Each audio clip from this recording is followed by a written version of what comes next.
Will Appleton with an episode of Chatter for December 18th, 2022. For today's episode, the team at Lawfare decided to cross-post this week's episode of Chatter, a podcast hosted by David Priess and Shane Harris that features in-depth discussions with fascinating people at the creative edges of national security. Today's episode of Chatter is entitled Reassessing Reagan's Foreign Policy with Will Inboden. In the episode, Priess sat down with Inboden to chat about the origins of Ronald Reagan's national security views, his evolving relationship with Soviet leaders, how Reagan might view the United States today, and more. This is Chatter.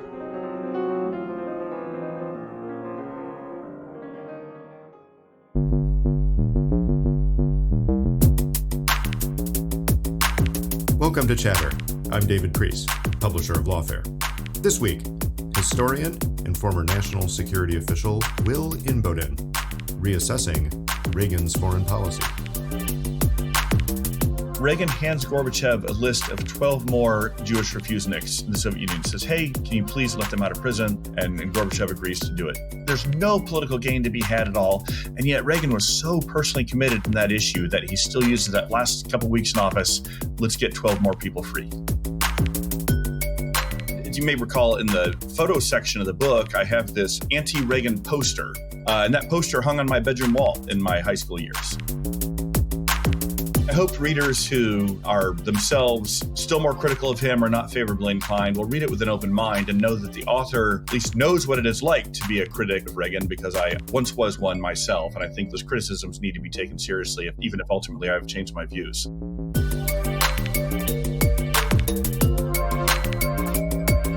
Will, welcome to Chatter. Thanks, David. It's great to be with you. It is great to talk to you again. It's been a while. The pandemic certainly wasn't good for us getting together, but it is a joy to be talking to you upon the publication of your new book, The Peacemaker, Ronald Reagan, the Cold War, and the World on the Brink. You've been working on this for a while, and I don't just mean the writing of it or even the research of it, but even the thinking about it, the whole idea of doing it. Take us back a bit. Take us back to why you thought, many years ago now, why you thought that Reagan's national security policy needed a reexamination. Yeah, it has been a long gestating project. I was realizing the other day, my first research trip to the Reagan Library on this book was a decade ago. It was the fall of 2012. So, although as you mentioned, some of the thinking about it or origins of it were even earlier. Mm-hmm. I think I would say there's a couple strains that merged in my own life and thinking to form the basis and the birth of this book. One was, my previous time as a policymaker, the State Department and National Security Council staff, especially in the George W. Bush administration. Our focus then in the early 2000s, of course, was the war on terror, but also, some bigger picture thinking about America's role in the world in the 21st century, some early looking at what seemed to be some inchoate troubling signs from China and Russia and so on. And I, while working on strategy at the NSC at that time, started just on the side taking some looks back to what seemed to be the last presidential administration to have, encountered this challenge of emerging great power competition and ideological contest as well with the totalitarian power. And that was, of course, the Reagan administration. And so I started dabbling a little bit, just taking the beginnings of a look back in my role as a policymaker on what had been the Reagan administration's overall strategy in the Cold War and how they put it together. And at that time, some of the main strategy documents, which appear in the book, NSDD 32, NSDD 75, for any specialists out there, had recently been declassified, and scholars were starting to take a look at those. So I had no notion at the time I'm going to write a book on this, but that's when some of the early thinking began on how can I, as a policymaker, go back and learn from one of our pretty accomplished predecessors. Then fast forward a few years, it's now 2011, 2012, I've joined the faculty here at the University of Texas at Austin, and I'm starting to think about the next, book project I want to undertake, and was initially looking at the National Security Council, kind of in a higher history of the National Security Council from its creation under Truman at the beginning of the Cold War on forward. And that's when I took that research trip to the Reagan Library in the fall of 2012, just wanting to look at the functioning or sometimes dysfunction of the Reagan NSC. But while out there, I just uncovered that there was this emerging wave of newly declassified archival documents from the Reagan years, declassified CIA assessments, declassified meetings, minutes of NSC meetings, declassified deliberative documents on the strategies, and realized that even though a number of very good books had already been written on the Reagan administration, biographies of him, his Cold War policy, that there was this abundance of new research material becoming available, and a book had not yet been written with a comprehensive overview of all aspects of his foreign policy. There was also a lot of new material coming out on his Asia policy, for example, his counterterrorism policy, his Middle East policy. And I also just realized as as our lifespans are and as actuarial tables work, that there were quite a few people who had served in senior roles in the Reagan administration who are still alive and available for interviews and would not be with us forever, as none of us will be here forever. And so that convergence of these newly available documents, and yet enough recency that first-person interviews are still available, and then there seemed to be this intellectual space, this opportunity to do a relatively new type of book, synthesizing all aspects of the Reagan administration foreign policy. That all those came together. I decided, okay, this is the book I'm going to write. And from there, it still took another decade of the research and writing. Of course, there's a few interesting threads there that I want to pull on. One is the last one you mentioned, which is there's this idealized view of political history, which is there's an idea that seizes you. Maybe you find some documents or you talk to someone interesting and it lights that fire, and then you explore it, you find interesting things to say, you produce it. But there is that element of reality of how do you get access to people, and how do you get access to people who are frankly, dying in time to do a project. So if you're doing the Obama administration or the Trump years, not too much of a problem. If you're doing Eisenhower, Kennedy, you're already in trouble. And if you're doing something from Johnson or even Nixon forward, if you're thinking of doing a project, you got to jump on it because you don't have it. I mean, some of the people I interviewed about the Reagan administration for my first book, a lot of them have died in the last 10 years. And I can think both of our research projects would have been much more limited without access to some of those people, right? Yeah. No, in my case, I can think of at least 7 people I interviewed for the Reagan book who have died in the last few years. I mean, George Shultz, Colin Powell, Bud McFarlane, Frank Carlucci. So it was. I interviewed Carlucci just about 6 or 8 weeks before he died. So so those were powerful moments. Yeah, and I'm glad I was able to get to them in time. Yeah. Another thread I want to pull is you mentioned your work in the government. And if I recall right, you were on the policy planning staff at State, and you were also a senior director at the National Security Council staff, both of those in the George W. Bush years? Yes, correct. Yeah. Now, the George W. Bush years, I don't know how to say this, but generally the National Security Council process worked. That is, you had people in it who had been in it before. They knew how it worked. Some of them had worked under George H.W. Bush and Brent Scowcroft, the gold standard of the NSC process. So that was your personal experience. And yet, when you are reflecting back on the Reagan years, you find something quite different. I'm wondering how conscious of that you were when you were in those jobs, that in fact, you were in a system as frustrating as it could be and as many challenges that came up, that a system that actually had a sense of order and discipline compared to what happened far too often back in the Reagan years. Yeah, no, great question, David. There's a lot there, and a couple of strands I want to pick up on. First, I am very proud of my service in the Bush administration, was honored to serve there. We can do a whole nother discussion sometime on the complicated legacy of the Bush administration. My assessment from having served through it is, there were some very capable senior leaders in the administration. The NSC process, I think, overall worked better in Bush's second term, once you had Condi over at State and Steve Hadley as National Security Advisor, and then Bob Gates coming in as Secretary of Defense. There was still a decent amount of, feuding and acrimony in the first term. Particularly say Cheney and Rumsfeld against Powell, things like that. My time on the NSC staff was in that second term under Steve Hadley, who I still think of as one of the greatest national security advisors in history. So here was one of the immediate strains of that time that planted a seed of what leads to the Reagan book. Is Steve was very emphatic for all of us serving on the NSC staff that the NSC's job is to coordinate the interagency, but we are not to be operational. We are not to be, obviously doing our own freelance and a policy.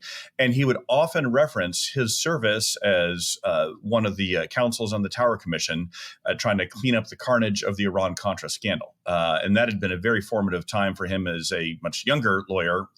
That's when he had first become close to Brent Scowcroft, of course, who was, one of the three Tower Commission commissioners. And so one of my first exposures as a policymaker, like you said, to the legacy of Reagan's NSC dysfunction was Steve Hadley having taken those very clear lessons from his time in the Tower Commission to how he was running the NSC.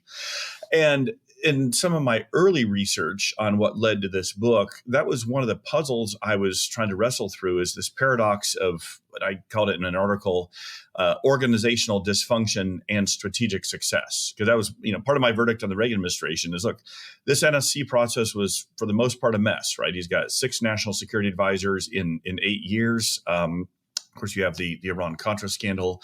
And yet I was persuaded, and hope most of my readers are persuaded, that the Reagan administration had some tremendous strategic successes, of course, foremost being a peaceful victory in the Cold War, but also I think some really positive legacies and transformations in our posture in Asia, for example, and we can talk about that later. And so as I was exploring that, I didn't come to a neat and tidy conclusion on how that happened, but some of the main takeaways were, first, where Reagan himself would become personally involved and deeply committed on a policy, especially, say, his anti-Soviet policies, he was still able to drive the policy process and make things work, even with an acrimonious feuding NSC, with state and DOD at each other's throats, with the NSC itself not doing a very good job of interagency coordination, so on and so forth. And then the second follow-on from that, especially from his second term, is when he never explicitly stated this, but it's very clear from the evidence, he made a choice to make the State Department first among equals. Absolutely. He picked George Shultz as his key partner in his diplomatic efforts and outreach to the Soviet Union, integrating it, by the way, with force and the threat of force. Okay, so this is that's an important part of the argument here. But Reagan almost makes this implicit choice that with this feuding and acrimonious interagency, I'm going to primarily side with the State Department, and Secretary of State Shultz is going to be my key partner in devising and implementing my strategy. But along the way, there's incredible, certainly dysfunction and carnage, like I said, exemplified with Iran-Contra, but also with a lot of leaking, with certainly amounts of, confusion and friction on arms control and other aspects of Soviet policy. And overall, Reagan's national security advisors are not a terribly distinguished group. You don't have a Kissinger or a Scowcroft or a Hadley for that emerging among them.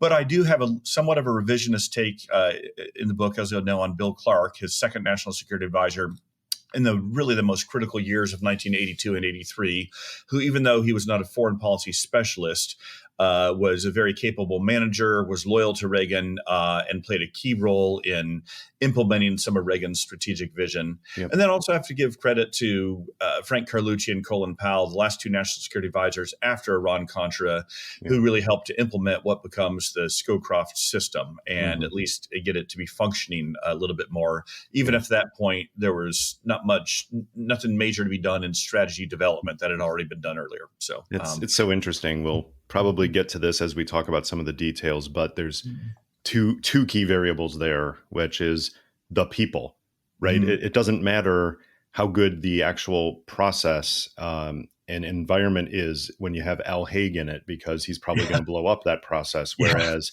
you can have people who are not skilled at some of the process. You can have people who are not necessarily experienced in a functioning NSC. But if you do have a good process, it does make them better. And you kind of have to have both working at least at some level. But that's some interesting background. The other thread I didn't want to lose is in your opening comments talking about the overall importance of Reagan. And we've spoken with others, including, Ben Griffin, who wrote the book on Reagan. My and former PhD student, the influence of specific books and authors on him and vice versa.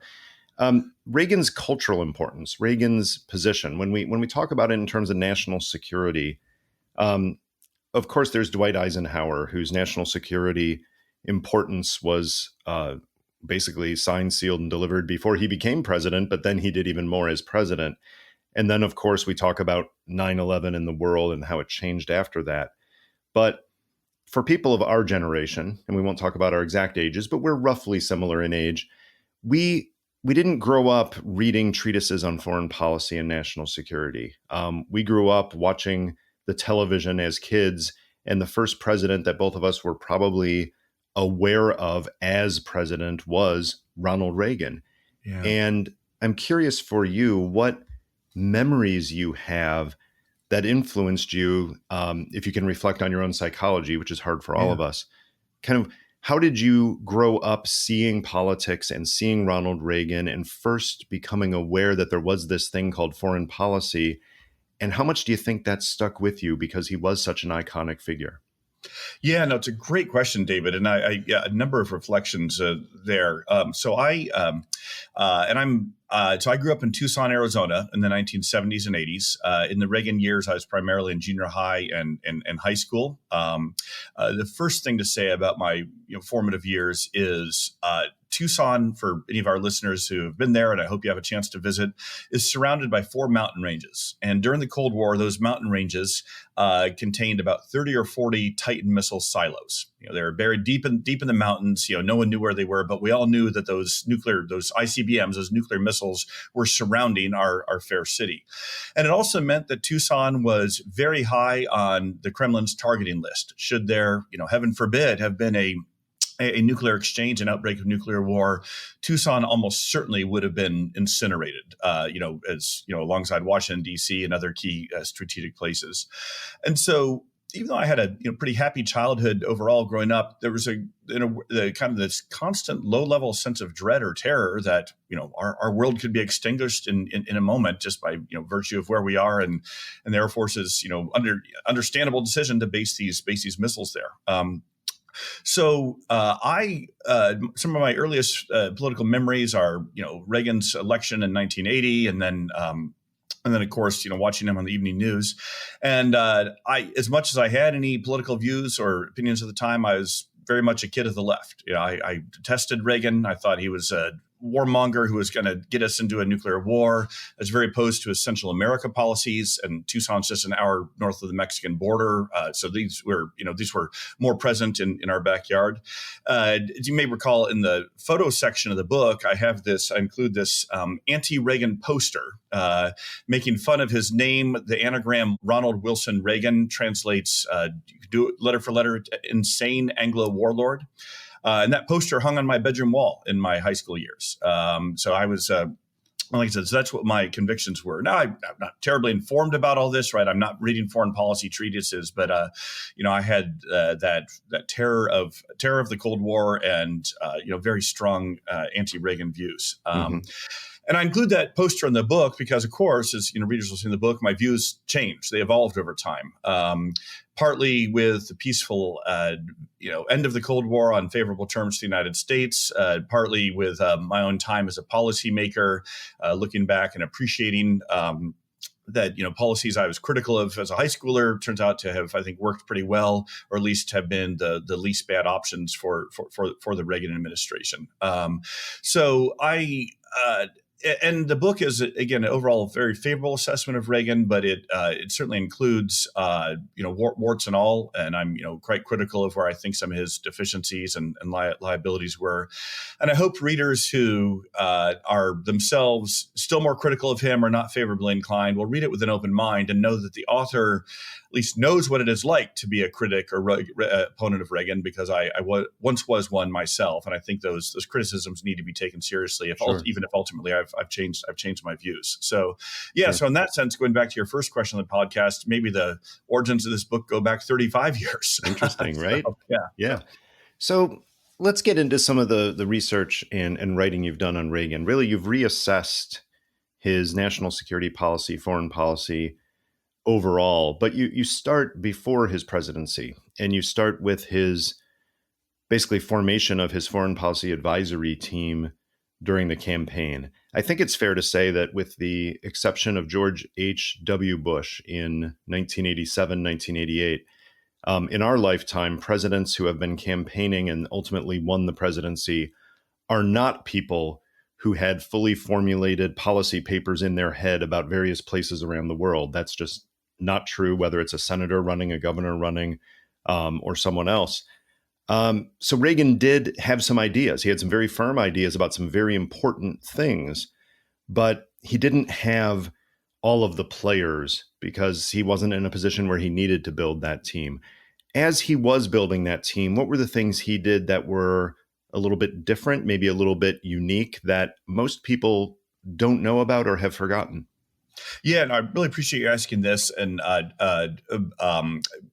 need to emphasize that while the book is a long book, and readers might be a little put out by that, the first draft of it was almost twice as long, and I had to cut out about 100,000 words, which are very painful, including a couple of chapters that I had written much more extensively on the 60s and 70s, the background of before Reagan came into office. So there's very little bit of that still included, but this gives me a chance to reflect a little bit more. I think the first thing that came out in my research is Reagan's Cold War foreign policy worldview and convictions in the big picture really are formed, I think, in the 60s and 70s.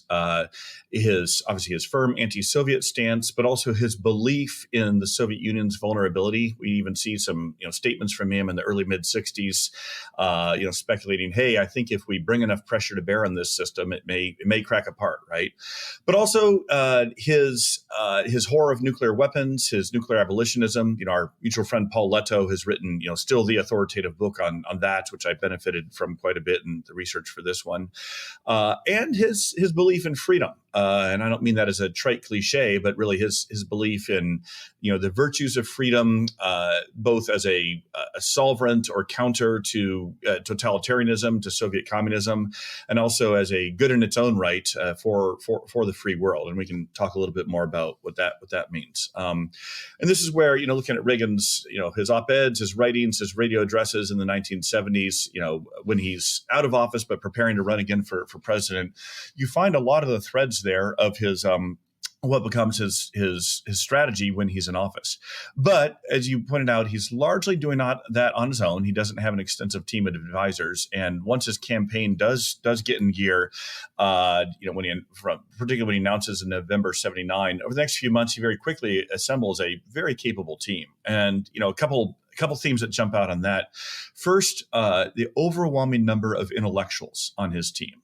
So I have the exact numbers in the book, so I'm doing this from memory, but something like when he first announces, a few months into the campaign, it's a press release, here's my team of about, 60 foreign policy advisors advising me on the range of issues.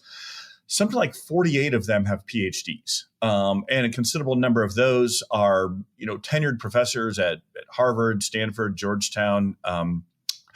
And so even though Reagan himself is not an intellectual, he is I think it's safe to say, a man of ideas. He approaches the Cold War as a battle of ideas. And foreign policy specialists who are committed to ideas are very drawn to him, and so Right. that was Right. really I was really struck by that, and you see that again carrying out in his administration. The other big theme is how so many Democrats are initially drawn to him. This is, of course, the early wave of the first generation of neoconservatives, and I almost bring up that term with some hesitation because it means something very different now than it did back then. But at the time, oversimplification is it was hawkish Democrats. It was Democrats who are, much more on the left or center left on, domestic and social policy, but who took a more hawkish, firm line on foreign policy. And they did not like what their party was becoming in the 70s under McGovern and then Jimmy Carter. And so they were very drawn to the Reagan campaign as well. He himself, of course, had been a former Democrat. He had only become a Republican in, I think, 1964, 65. And they were very drawn to his commitment to human rights, to pressing the Soviet Union on the plights of Jews and Christians, and to a more hawkish stance overall. And so this is where Gene Kirkpatrick, Elliot Abrams, Gene Rostow, Paul Nitze, I could go on. Paul Wolfowitz, a considerable array of Democrats who had served in Democratic administrations previously. Right, these are real Democrats, not just nominal ones, joined the Reagan team as well. And so it's a very interesting moment in American political history.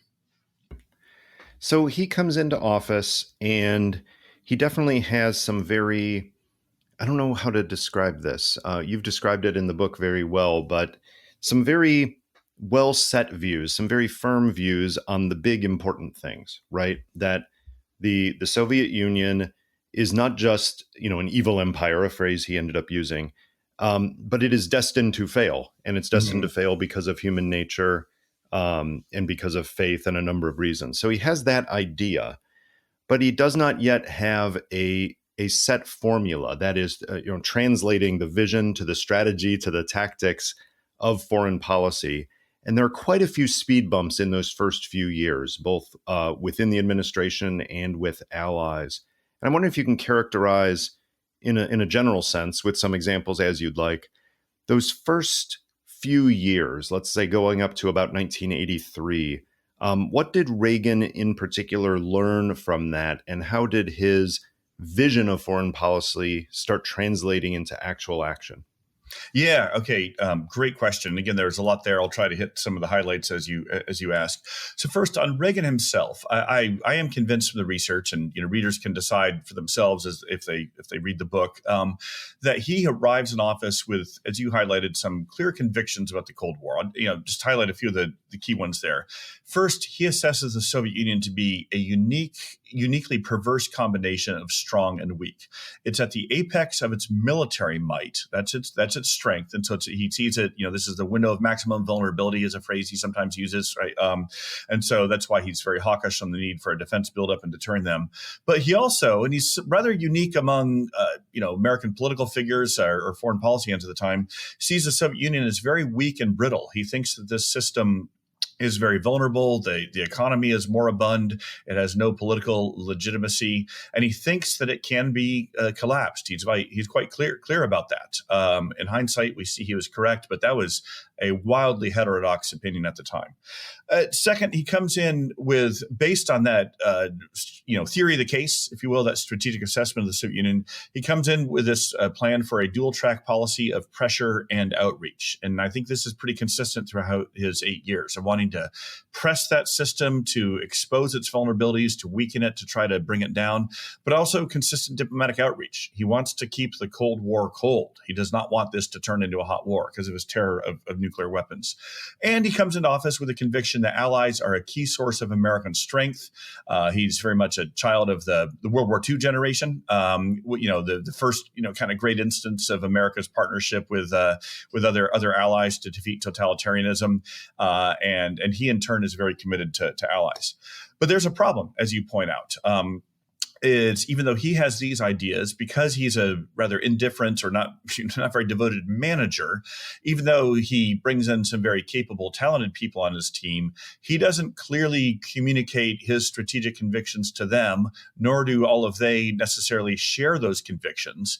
And so translating Reagan's strategic principles into actual policies and blueprints is just not done very much at all in those first couple of years. And there's tremendous amount of feuding and infighting on that. The other challenge, of course, is as a good politician, Reagan is mindful of the need to tend to your own people first, tend to your needs at home, and he inherits the United States in a terrible economic recession, right?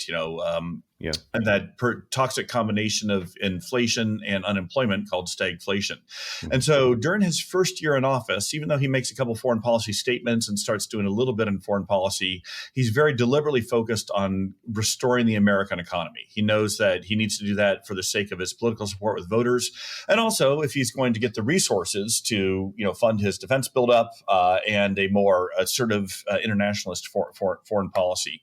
And so that is another area, I don't want to say benign neglect, but where he is not as focused on foreign policy and translating his ideas into specific policy lines, particularly in that first year. That starts to change. But even there, Will, there is that foreign policy angle. You slipped it in there, but the idea is, in order to be successful abroad, you have to be strong at home. Yeah. And I think it was Richard Nixon, who of course had a tricky relationship with Reagan through the 60s and 70s. But in writing a letter to Reagan as he took office, basically gave him that advice saying, hey, look, you got to handle the economy. You got to get the situation set at home. And it was from a national security point of view, saying that is what you need to do first. And certainly the Reagan-Nixon relationship changed a bit when Reagan was president, as he took him on almost as a distant advisor of sorts. Yeah. No, I'm glad you highlight that, because even though they'd been fierce political rivals and continue to have their big differences, they forged a certain rapprochement and even closeness when Reagan's in office. And yeah, that is Nixon writes that fascinating 12-page letter to Reagan during the transition with personnel advice and policy advice. And one of those big principles is focus on the economy first, for your political standing and for the sake of your foreign policy. Now, I will say, to give Reagan credit, he was already inclined in that direction anyway, but I think it certainly resonated when Nixon highlighted it. Yep.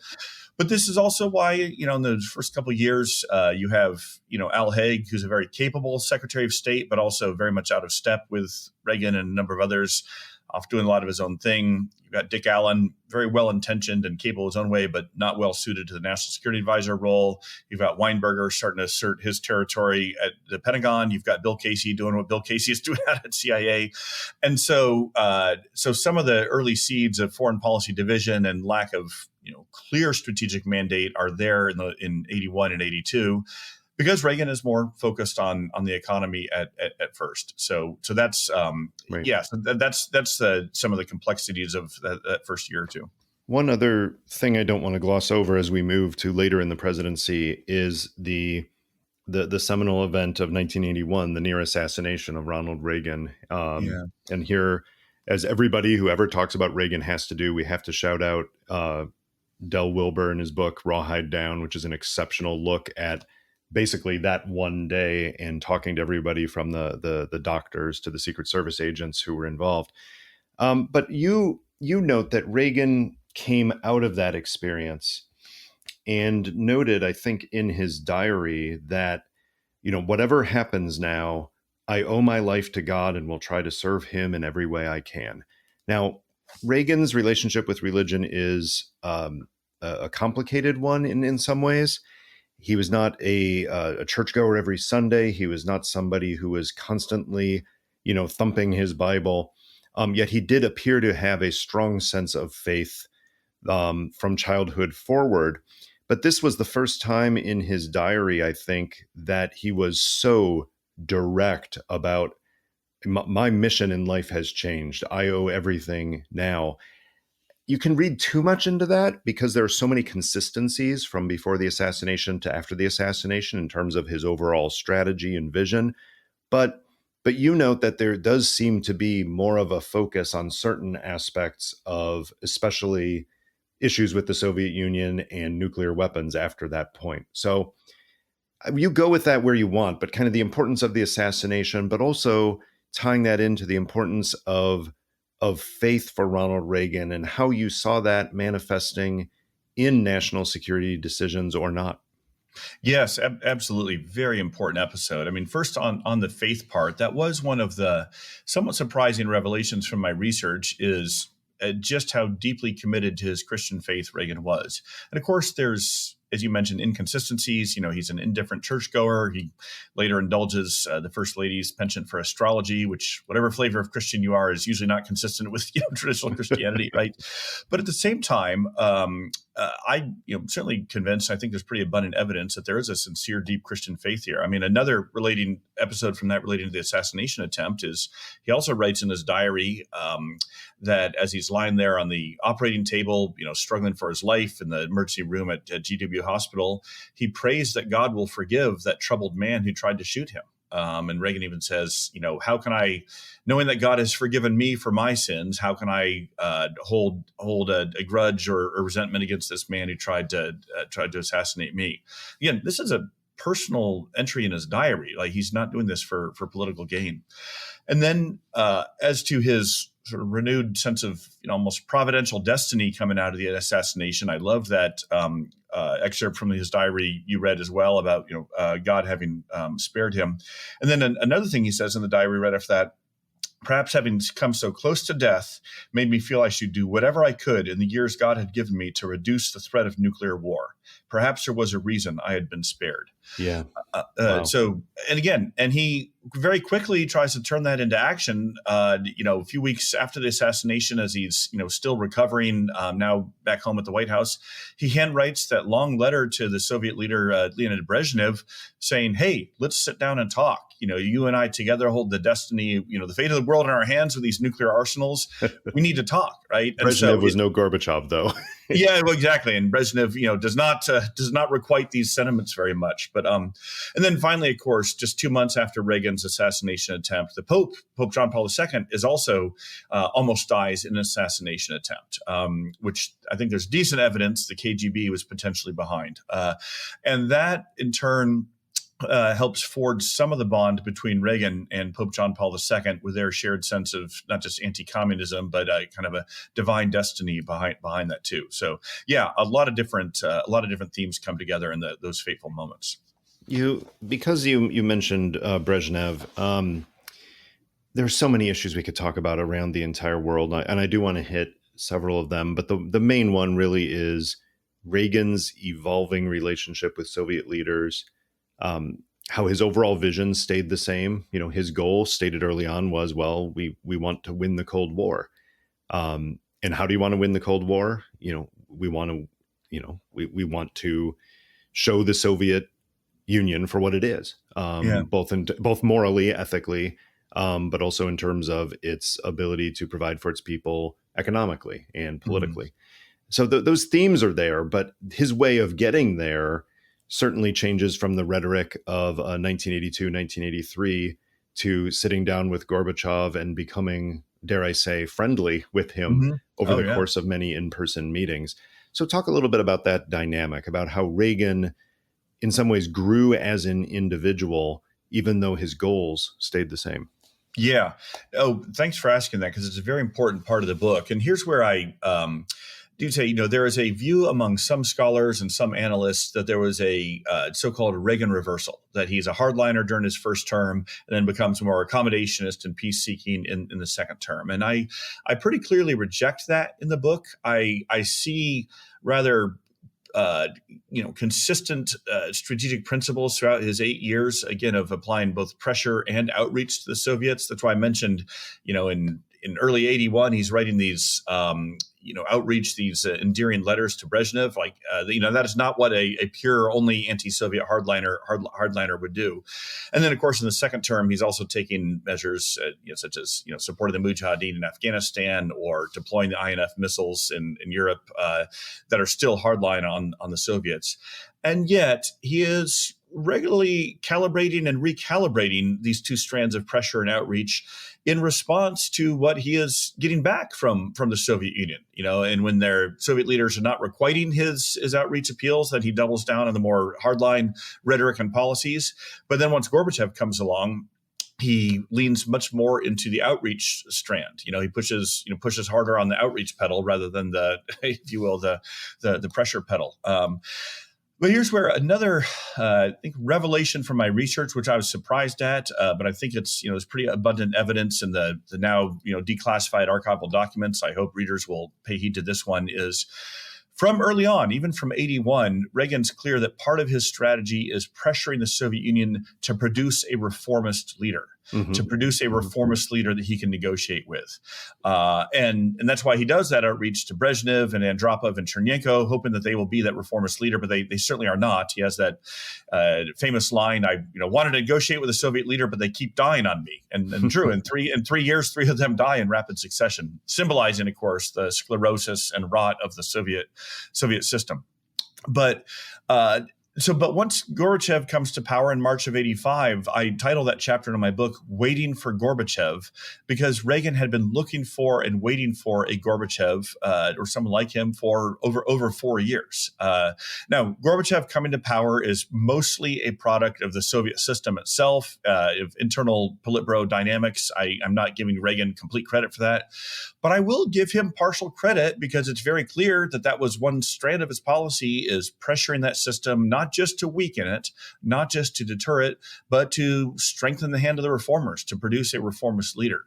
And this is why, in turn, Reagan embraces Gorbachev as a negotiating partner, a potential partner for peace and reducing the threat of nuclear war. He embraces him much earlier than most foreign policy experts, certainly than most other Republicans do, and he takes quite a bit of heat for that. But he embraces Gorbachev because he'd been looking for him, and when you're looking for something, you're more apt to find it. So to kind of follow through on that, once Gorbachev comes in, and there's Geneva, there's Malta, Reykjavik, Washington, Moscow, right? There are interactions here, but probably the one that's most interesting is Reykjavik, because you've got them, and I've been to the house that they have north of Reykjavik, and the north side of Reykjavik, looking out over the ocean, and it's kind of got that sense, very different than meeting in one of their respective capitals, right? That it takes you out of place. It takes you out of your role and puts you in a different place to reflect on things. And at Reykjavik, they actually came pretty close to making a very dramatic decision about nuclear weapons. But Reagan's, dare I say, faith in missile defense, in SDI, got in the way, and mostly because of the word, laboratories. Talk through that, and reflecting on some of the information that has come out, the interviews you did. How close do you think we actually were? Was it literally one sentence or one word away from essentially trying to roll back all nuclear weapons? Or is that something that we've almost mythologized over the years? Yeah, no, David, I think the former is true. I really do think it came that close. And boy, again, a lot to say in Reykjavik. First, I do want to encourage our listeners. I hope you'll buy and read my book, but if you do or if you don't, I want to recommend another wonderful book by Ken Edelman, Reagan at Reykjavik. Came out a few years ago. Ken was there personally as the head of the Arms Control and Disarmament Agency, so he was in the room with Reagan for most of it. It's an incredibly well written kind of memoir, and also piece of scholarship. And I certainly benefited from it in my research too. The other thing to say is I know that there are quite a few foreign policy professionals who listen to this podcast, some of our fellow members of our tribe. I'll say with Reykjavik, don't try this at home. Okay, so this is not the way to do superpower summitry. This is certainly his advisors were not happy with him, let's say, because of his I don't know what you say, going out on the ledge a bit? Oh, yeah, in every possible way. I mean, first of all, the preparation for the summit, usually these things take 6 months. They do it in about 2 weeks, right? I mean, it's a very last minute decision to agree to meet with Gorbachev there. It's initially not even billed as a summit, but more of a pre-summit summit. It's going to be a preparatory meeting for later doing a real summit sometime in the next year. Henry Kissinger, who I otherwise hold in very high regard, Vanguard writes a cover story for Newsweek that comes out 2 or 3 days before Reykjavik, essentially saying this thing is going to be a disaster. Reagan is ill-served to even be doing this. He's not ready for it. You haven't had the months of elaborate pre-negotiations to have some deliverables teed up, to have the stagecraft choreographed and everything. This is the leaders of the two most powerful countries in the world, two nuclear-armed superpowers, still at the apex of their tensions. Each flying, across the ocean to this, obscure house on this, small island nation on the edge of the earth, to kind of wing it. Really. And that's why it's such a fascinating episode. And so over their 2 days together, they're nose to nose, knee to knee in the negotiating room. And this is where you really see it becomes an interesting example of leadership, because, neither Reagan or Gorbachev is working off, pre-scripted talking points or, elaborately choreographed scripts that their staff have put together. They're both speaking from the heart. They both know the issues very well at this point. They both are men of firm convictions. And, Gorbachev had set the scene initially with some pretty audacious proposals for arms cuts, reducing the number of Soviet and American nuclear missiles. But then they quickly start trying to outdo each other. And reading the transcripts and talking to people who are there in the room, it's this palpable sense of, oh my goodness, this is unprecedented in history. These two leaders racing out do each other, not in protecting their militaries and their arsenals, but looking to eliminate the most lethal weapons. And Reagan, first it's going to be, let's cut the number of our arsenals in half. Then it's going to be, okay, well, let's eliminate all the nuclear missiles. Then let's eliminate all nuclear warheads entirely, right? And Reagan's the one really pushing that. And Gorbachev says, yes, let's do it. But then, as you point out, it all falls apart. Not a single meaningful agreement is reached, even though these very audacious proposals are being put on the table. And I think both leaders really meant them. Why? Why does it fall apart? It's over the Strategic Defense Initiative. Reagan's envisioned missile defense shield and that word laboratory. And for background for our listeners, not all of whom I think will can be expected to be specialists in this. In 1983, 3.5 years before Reykjavik itself, Reagan had kind of totally upset the strategic balance in the Cold War by proposing, hey, instead of outracing each other with offensive weapons and building up bigger and bigger arsenals and outracing each other with new ways to kill people, how about if we try to compete on new ways to save lives? And to make these nuclear weapons obsolete. And so he says, I'm ordering a big research endeavor on new ways to defend against nuclear missile attack. And it'll be the Strategic Defense Initiative. And its critics deride it as Star Wars. Now, a few things to say there. First, Reagan, as a product of California, of course, the home of Silicon Valley, as an innate optimist, really believed in American ingenuity and American technology and innovation. And he hoped or thought that maybe over decades that something like this, a missile defense system, could actually be built. It was widely ridiculed at the time. Reagan was enough of a realist. He didn't think it was going to be done during his presidency. He just wanted to put the plans in motion. But most scientists at the time didn't think it could work, and so therefore they opposed it. A lot of the arms control community actually feared it would work, and they also opposed it because it would be so upsetting to mutual assured destruction and that balance of terror. And we can which was kind of Reagan's point, right? That's the whole point. Yeah, exactly. Mutually assured destruction was morally horrific to him. Morally horrific. Yeah, exactly. And he'd been a longtime critic of that. But still, most people, even in Reagan's administration, certainly most experts, don't think something like this could actually be operational. But Gorbachev did. Gorbachev is also very respectful of American technology and fascinated by it. And he sees that a key reason why the Soviet Union is losing the arms race is not just about funding, who can throw more money at it, but that the next generation of American weapon systems so outpace anything the Soviets have. Stealth technology, advanced command and control and guidance systems, much better sonar for our subs. So we can do a whole nother show just on the American defense modernization. But the key is Gorbachev is terrified of this thing because he knows that one area of military advantage the Soviets have over the United States is a much larger, more potent, lethal ICBM force. And SDI, if it becomes operational, will completely neutralize that. And so he is desperate to stop SDI. Every summit meeting he has with Reagan, they're haggling over it. In Geneva, Gorbachev just berating Reagan, you've got to get that, and threatening him, saying, we're going to blow it up. We're going to smash your shield.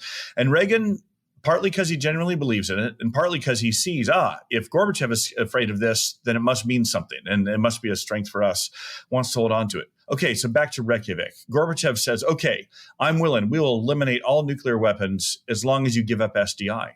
And Reagan says, no, I will not give up SDI. And Reagan makes actually a coherent argument here. This is not just stubbornness. He says, listen, even if the US and Soviet Union eliminate all of our nuclear weapons, what about if a rogue state bad actor gets a hold of them? And he cites Muammar Gaddafi in Libya. That's what we later know, did pursue nuclear weapons. He says, we need to have this capability to defend ourselves. And Reagan says, look, if we, the United States, get this technology developed, we'll give it to you, the Soviets. We'll share it with you, right? We're not trying to pull one over on you or get a first strike advantage. We'll share it with you.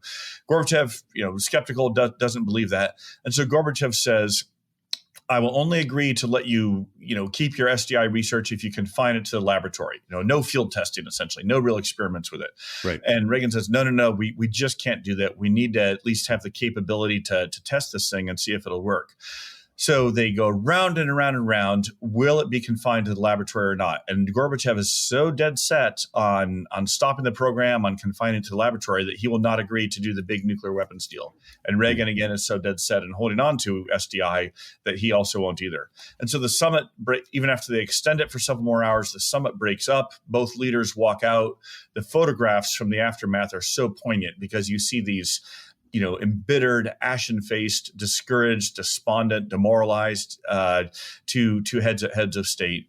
The media is ridiculing Reagan, saying this is, shows his weakness. This is a disaster for him, and it is seen as an abject failure. And yet now we can look back and see that out of Reykjavik do come the seeds of what become the Intermediate Nuclear Forces Treaty, and several other major advances in what become, the eventual peaceful end of the Cold War. And how did that happen? It's because both leaders realized the other guy is willing to make audacious, politically courageous, transformative steps. And even if it falls apart at Reykjavik, we know now that we're both serious about ending the threat of nuclear war and bringing this Cold War to an end. Another thing that Reagan presses Gorbachev on is the issue of religious freedom, and especially religious dissidents, other dissidents, but especially religious dissidents. And this is something that you research and write about. I still feel like it's almost undervalued looking back, because what that does to the Soviet Union, it's one thing if the Soviet Union and the United States exchange in a spy swap, which they had done for decades. It's you caught one of ours, we caught one of yours, we exchange. That's transactional. But it's something else when the Soviet Union de facto admits, yeah, there is such a thing as freedom of conscience, and we have to release these people, and it's the right thing to do, and then they get praised for it. The fact that opens up the eyes in so many ways. It opens up the eyes of the people inside the Soviet Union and the people in the satellite states. And it has an effect far beyond those individuals. It has an effect that exposes some of the fundamental contradictions of the communist system. So talk through that a bit. Talk through Reagan's views on religious freedom, particularly related to the Soviet Union, and the importance that had in helping to end the Cold War. Yeah, supremely important. So one of the key reasons for why Reagan was so, fiercely opposed to Soviet communism and saw it as so thoroughly evil was because of its atheism. It would just was, repellent to him that the system would officially enforce atheism, deny its citizens even the right to believe in God or a higher power, let alone to gather and worship or anything like that.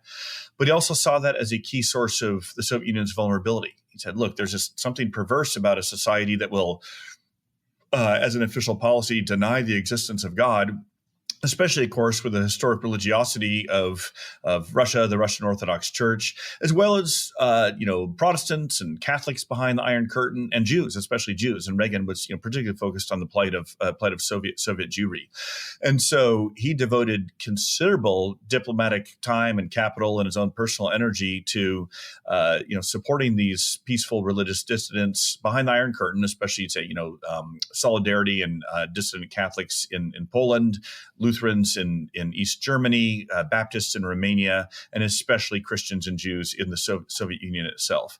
And he would often, when he was meeting with Soviet experts or recent dissidents who'd been, received asylum, he'd ask him, "Tell me about religious conditions. I hear that more and more people want to go to church. They want to believe in God. They're reading contraband Bibles." And so he was hearing these accounts of this resilient spirituality in the Soviet Union. He wanted to do all he could to support it, partly as a humanitarian gesture, partly as a fellow religious believer himself, and partly as a way to further weaken that barbaric system. But in turn, he really was committed to doing this in the context of an effort to, improve the overall U.S.-Soviet relationship, and so that's why he would often tell Gorbachev or other Soviet leaders he's negotiating with, such as Anatoly Dobrynin, the Soviet ambassador, look, if you release this list of 10 or 15 Christian and Jewish dissidents who are in the Gulag right now or in prison in Moscow,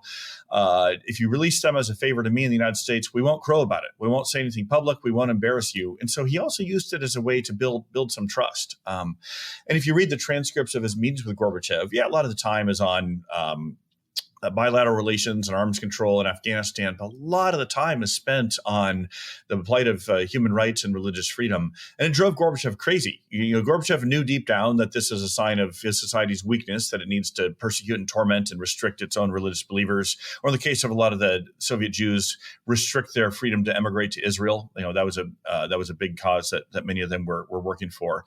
And so Gorbachev became very, very sensitive and irascible about it.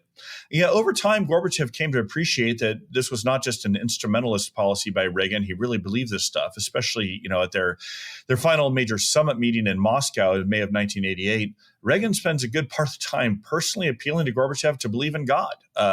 This is beyond any policy questions. And Reagan speaks very humbly and movingly about his despair at his own son's atheism. And he's trying to tell Gorbachev, I really think you'll have a better life if you believe in God, if you allow your people religious freedom. And Gorbachev isn't persuaded. I think most evidence is he stays an atheist until his recent death. But he realizes this guy Reagan, who I'll now call my friend Reagan, he genuinely believes this stuff, and he genuinely cares. This is not just political opportunism.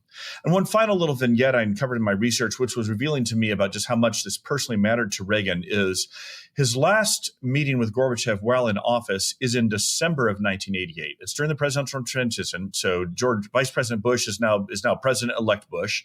Gorbachev comes to New York to address the UN General Assembly, makes a very bold proposal for reducing Soviet conventional forces in Eastern Europe. And then he and President-elect Bush and outgoing President Reagan go to Governor's Island for kind of a celebratory lunch. Not much of an agenda on policy. It's that awkward moment of Reagan is still officially president, but he's not going to do any new policy measures. He wants to hand that over to Bush. And so it's mostly just a time of nostalgia, of reflections, of wishing each other well. And towards the end of the meeting, Reagan hands Gorbachev a list of 12 more Jewish refuseniks in the Soviet Union. Says, hey, as a personal outgoing favor to me, can you please let these 12 go, let them out of prison, let them emigrate to Israel? And Gorbachev agrees to do it. And I bring that up because nobody in the media knows this. Reagan's out of office. There's no political gain to be had at all. And they're not supposed to even be doing any policy issues at this final meeting.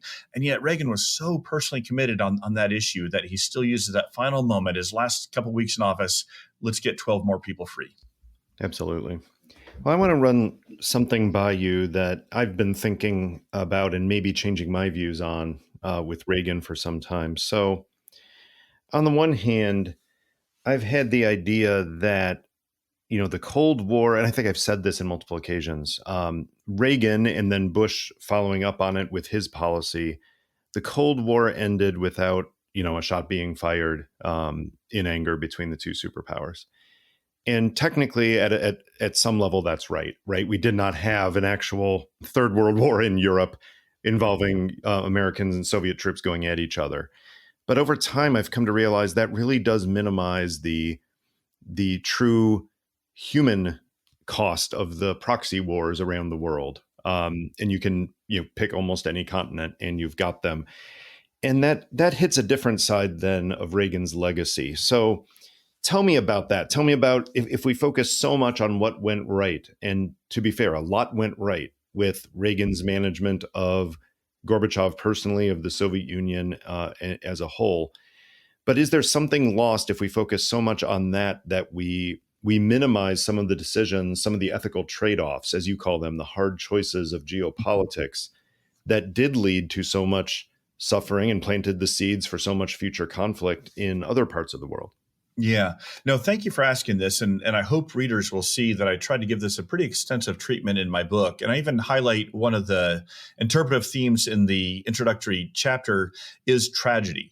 In the tragic sense of, for most, almost every American Cold War president, certainly for Reagan, you're often presented with an unpalatable set of choices, none with any perfectly good outcomes. All of them involving trade-offs, moral compromises, and then also the other part of tragedy, of course, is just the tragic outcomes, the human carnage, the incredible suffering. Right? The hundreds of thousands of victims of proxy wars and military governments, and frankly, communist oppression in Central and South America.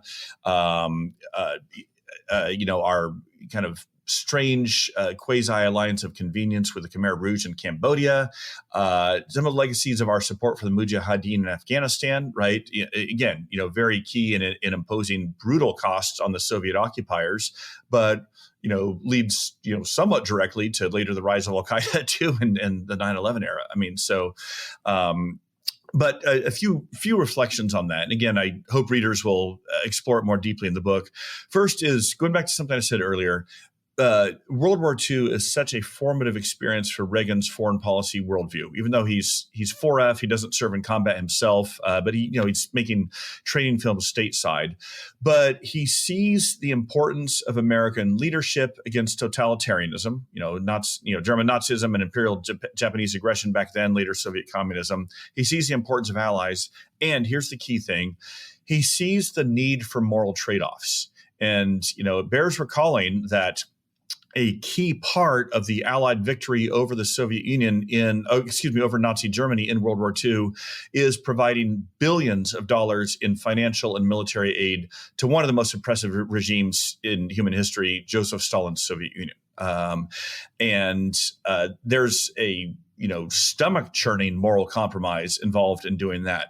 I think it was the right thing to do because we had to defeat the greater evil of German Nazism. But Reagan's very aware of that. And so fast forward 40 years, he's now president. He's trying to bring the Cold War to a peaceful end. He sees the Soviet communism as the primary foe. And meanwhile, he is looking at, a number of these pretty brutal right-wing military dictatorships, especially in Asia and Latin America, a little bit in Africa too, who at least are anti-communist, are generally aligned with American geopolitical interests, but are otherwise brutal regimes that are brutal to their own people, that are massacring peaceful dissidents, and even innocent civilians. And so he makes, in most places, the moral compromise, the strategic calculation, we're going to continue to support those regimes because at least they're anti-communist. And again, it's a very troubling set of choices. In some particular cases, I think it's the wrong choices. But he's doing that, I think, for an understandable reason. He thinks that the greater menace, the greater evil is Soviet communism and its support for these proxy regimes, certainly which in the aggregate contributes to even more human suffering and oppression. But the other key thing, and this is something I was surprised at in the book, is while Reagan arrives in office wanting to distance himself from some of Carter's pressure on American-backed military dictatorships, between Reagan's first and second year in office, he starts to make a change himself. And I can, if we want, go into more details on this, but the main feature is this: he realizes that for the sake of strategic clarity and moral principle, the United States needs to be more consistent in its support for human rights and democracy. And so he no longer continues unconditionally supporting these right-wing military dictatorships. Rather, he tries this very delicate diplomatic two-step of providing continued backing to them in their anti-communism, while also pressuring, nudging, cajoling, encouraging, each context is different, them to respect human rights and eventually transition to democracy. And George Shultz is a key partner in this. And the proof in a lot of ways is in the outcomes, right? So El Salvador then, transition, holds free and fair elections, continues to have some troubles, of course, but Reagan and Schultz are able to marginalize the right-wing, brutal militias and death squads and support the Christian Democrats. In the Philippines, easing out Marcos and allowing a peaceful democratic transition. In South Korea in 1987, easing out the Chun dictatorship, supporting peaceful democratic transition. They do this in Taiwan. They do it in Chile with essentially telling Pinochet, you no longer enjoy unconditional American support. Thank you for anti-communism. It's time to go. It's time to step down and allow multi-party democracy. And so I think that is a very important part of the Reagan record and his effort to not just criticize Soviet communism, but support a morally consistent, better alternative of a free world, of market democracies, and bring American values and American interests a little bit more in alignment. You had a remarkable research process here that we mentioned earlier, not just digging through many different archives, but speaking with a lot of people who were in the administration, from Frank Carlucci to George Shultz. One person you didn't get a chance to talk to, of course, was Ronald Reagan, who was deceased by the time you were doing the research. So I wonder, if you did have the chance to talk to him and get his best attempts at honest, reflective answers, what are the key questions that you still have for Ronald Reagan himself about the formulation of his beliefs, about the execution of his strategy, about regrets in national security and foreign policy? What would you want to get out of him? Oh boy, that's a great question. A couple of big picture things I'll mention, and then a couple specific details, episodes in the book that are still somewhat mysterious to me. First, on the big picture, I would love to hear from him. When and how did he ever, by the time he left office, get a sense that the Soviet Union was about to fall apart? I see indications, there are strong indications he was pushing for that. He wanted that to happen. That was his goal. I think that's very clear. But did he actually think it was going to happen within first the Berlin Wall would come down less than a year after he leaves office, and then the Soviet Union would crumble, less than 3 years later. How much did he specifically foresee these policies working? The second would be, when did he really realize that Gorbachev was this true reformer he'd been looking for? Again, I see some indications in late 85, early 86, but putting pieces together from his diary and some internal memos, but we can't know that one for sure. So that's another one. The third would be picking up on what we were just talking about. I map out over, I think, a 9-month period from October 81 to June of 82, when he undergoes this transition from backing right-wing military governments because they're anti-communist to being more consistent on democracy promotion. This culminates in his June of 82 Westminster address. But some of it is me filling in some of the gaps in the, I've got the data points, but I'm, connecting some of the dots here. I'd love to hear his deeper reflections on that, his own thought process on that, because he doesn't change his mind on much during his 8 years in office, but that is something I think he does change his mind on. Then a specific episode, which I explored a lot in the book, but there's still some mystery to it, is in October of 83, when there's that awful moment when Hezbollah terrorist, suicide bomber blows up the Marine barracks in Beirut, kills 241 American Marines, another 60 or so French peacekeepers. And then there's the big internal debate: should Reagan order retaliatory strikes? And then he doesn't order retaliatory strikes. And it continued to be a source of great division and acrimony among his advisors for decades afterwards. And there's competing accounts about whether he did order it and Weinberg didn't follow through or not. I would love to just find out from him, what exactly was he thinking on that? Did he actually order them and they weren't carried out? I don't think that's the case. Why did he not order them? Understand that. I think it was a mistake that he didn't order them, but that's another one of those not fully solved mysteries. I'm gonna add one more, and I think I got to it primarily from reading your book, which is this. And I don't think it's resolved. You come down on one side of this, but whether Reagan was intending, through the evolution of his administration, whether he was intending to get a reformer in the Soviet Union and actually get to an end of the Cold War because the Soviet Union would, in a sense, improve its behavior, or whether his deep plan all along was to undermine the Soviet Union so much that it literally would fail. Mm-hmm. I'm not sure it matters because some of the things he did, go towards the same until the very end branch point. But I think it would be interesting to find out, was he thinking at that level, or was he just, running with his instinct and his faith that this was just the right thing to do?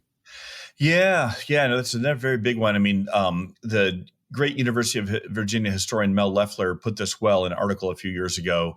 Did Reagan want to win the Cold War or to end it? And of course, those are not completely mutually exclusive, but it's there is some tension there. I take a stab at trying to answer that with arguing that Reagan is pursuing a negotiated surrender, which tries to bring those two together. Right. But I will admit, and it's clear, readers will see that in the book, that is my interpretive framing of it. Reagan himself never uses that phrase, negotiated surrender. And we can, there's good evidence to emphasize, both the winning and ending part. Yeah, that'd be another great question for him. You close your book with Reagan's, one of his final public addresses at the Oxford Union at the end of 1992. And there are some words there that are, in a sense, chilling for our time. He talks about, and I'll just quote his words, "Will we squander the moral capital of half a century? Will we turn inward, lulled by a dangerous complacency?" And then closing, saying the work of a peacemaker is never complete. Seeing what's happened in the last several years in the United States, the Republican Party is not the Republican Party that Ronald Reagan built and fortified in many ways. When it comes to national security policy writ large, including homeland security issues, including the strength of the United States as Reagan saw it, as a moral beacon, do you think he would take those words, fearing that we would turn inward, lulled by a dangerous complacency and squander our moral capital?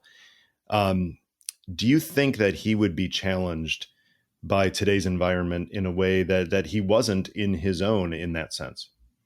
Boy, really good question here. And I should first say it's very treacherous territory for someone like me to speculate on what would Reagan think or do today, were he alive today, right? So I want to be careful with that. But that said, with that caveat, I'll take something of a stab at it. And I'll first say what struck me during the research for this book is Reagan's political courage in challenging a lot of the American people and his own conservative base in his own day on certain foreign policy questions. So trade, for example, Reagan is fiercely committed to free trade and open trade. And he faced tremendous protectionist headwinds at the time from his own party, as well as from the Democrats, particularly over US-Japan trade. It was not politically popular for him to be going out and trying to push open trade policies and make speeches to the American people on the importance of this. Similarly, one of my favorite speeches of his is, of course, on the 40th anniversary of the Normandy invasion, June 6, 1984, the boys of Pointe du Hoc, right? Very moving testimonial to the World War II generation. But again, I encourage our listeners to go back and read or watch that speech. Reagan also includes in it a very clear warning against isolationism. And he is worried even in the 1980s about recurrent isolationist tendencies among the American people, among his own party. And he says that, that never was and, never will be, I'm paraphrasing here, a credible response to tyranny and to aggression. And we are over here in Europe so that we don't have to be fighting at home. There's, of course, these recurrent isolationist and protectionist sentiments among, much of the Republican Party today. And I'm, as a still, someone who is a Republican, I don't like those trends in the party and in my party. I hope with this book, and I wrote it as a pure history, it's not a policy prescription for today, but I hope with it as recapturing, I think some of the distinctives and accomplishments of Reagan's foreign policy, that Republicans today, most of whom, just about every Republican today will say they revere Reagan or that they think highly of Reagan, almost all of them will, start with that and say, well, given that, let's look back at what he actually believed and what he actually did. And I think there's a compelling message for returning to those values today as good policy, which over time succeeds in practice and thus is good politics. To go in a different direction here, it wasn't until about 10 years ago with Steven Spielberg's Lincoln, Daniel Day-Lewis playing Lincoln, that I feel like we finally got a great movie about one of our great presidents. I still think we haven't had a great movie about George Washington or Teddy Roosevelt or some other iconic US presidents. And I'd put Reagan in that category. I cannot think of a great movie about Reagan, even though he was so important for the latter half of the 20th century and for this momentous event, which is ending the Cold War without getting to World War III. Why do you think that is? Why is it so hard to portray perhaps greatness in general, but why is it so hard to portray Ronald Reagan in popular culture in a way that I guess finally was done with Lincoln? But why is it so hard with Ronald Reagan? And maybe you disagree with me. Maybe you know of some great portrayals of Reagan that I've missed. No. If such a portrayal of him on the silver screen exists, I have not seen it either. So yeah, there's a huge opportunity there for a great movie, maybe a great TV series to be made, and I hope it'll be done. Why hasn't it been done yet? I'll just offer a few speculations. I don't think there's any one part of this. One is Reagan himself, as fascinating as he is, he's an elusive character, right? I mean, he's really hard to get to know. He didn't have any close friends other than the first lady. And so even though he's living and acting in very dramatic times, getting inside his head and bringing him out as a real person is somewhat hard. I mean, he exists as this iconic image, sometimes this caricature. So that is hard. The second, and I think there's something to this, this might be a little more controversial, is overall in Hollywood and the entertainment industry, there's not a overwhelmingly favorable disposition towards Republicans and conservatives, right? The few portrayals there have been of Reagan on the silver screen are usually much more of a negative slant. There may be some exceptions to this, but I think there's an opening there too. Third is maybe a lot of his most important accomplishments come through diplomacy, through these speeches, through these summit meetings. They're not on the battlefield, right? I mean, so there's not a great Reagan war movie to be made the way, say you can do with, say, Saving Private Ryan or even, obviously I love the Lincoln movie too, you referenced, and that does a good job of bringing this out. But of course, the Civil War is going on at the time too, so that may be a little bit of it. But I still think there's a real opportunity there. So maybe our best chance is, and it would pick up in some ways on how Lincoln did it in those long conversational scenes of.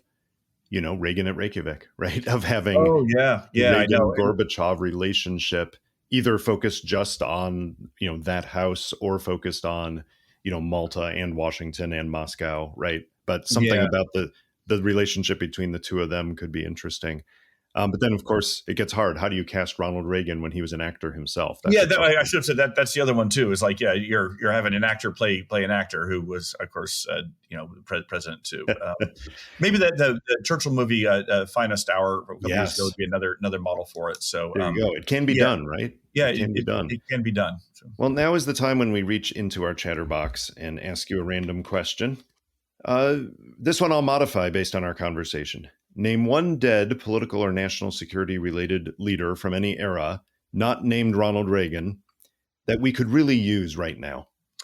Oh boy. All right. I will come. This will be a Reagan era one. George Shultz. I think and of course he just died just a year ago at age 100.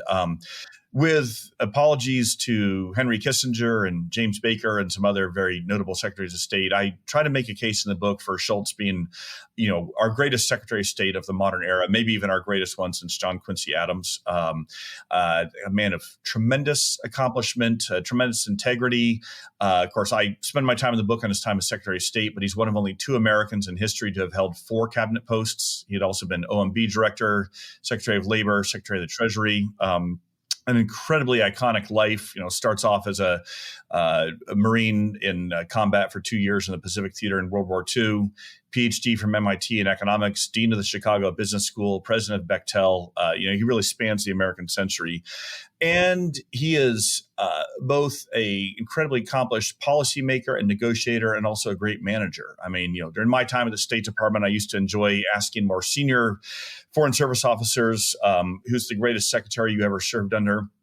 And they would all say George Shultz. And a lot of them would say, I'm a Democrat. I didn't vote for Reagan, but it was George Shultz. So that I think that combination of integrity, character, capability, devotion to service is something much that we could use more of today. And so I hope in a small way this book will help to burnish the Shultz legacy and encourage a closer look at his life and career. Well, I definitely appreciate that answer, and I appreciate your time with us talking about all of this. Will, I appreciate it. Thank you. Thank you, David. It's been a real honor.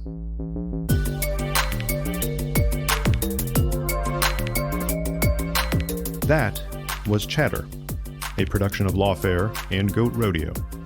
Please subscribe to the podcast and find us on Twitter at ThatWasChatter.